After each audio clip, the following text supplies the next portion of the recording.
In this video, I'm going to show you how to fix media creation tool 0x80072F8F-0x20000 error. First thing you want to do is go to registry editor. Now over here, you'll go to the following location. Go back all the way at the beginning, go to HKey local machine, software, and then Microsoft. This, if you press M, you will find it quicker. This is Microsoft. And then under Microsoft, go to Windows. Press W to find it faster. And then go to current version.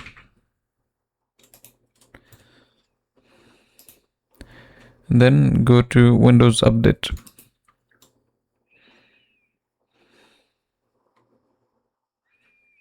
This one.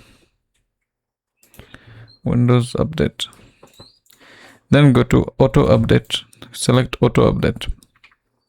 So here, right click, New, select this one, and then type Allow OS Upgrade. Let's just write it in lower caps.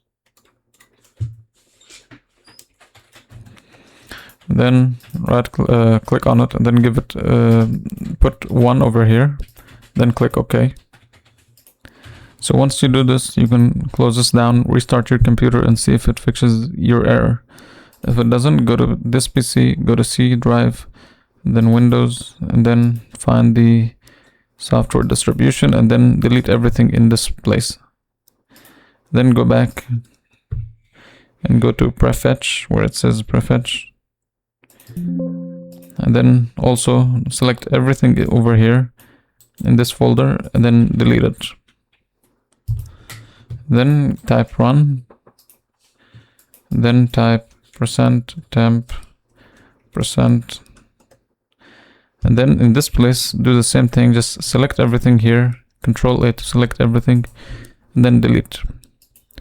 Once you do this, you want to go here and type disk cleanup, and then you want to make sure you tick all of these, tick all of them, and then select OK. Now lastly, go to Windows Update and just make sure you are always up to date. So under Windows Update, just check if there's any updates. If there is, make sure you update it. Once you do this, restart your computer and your issues should be fixed.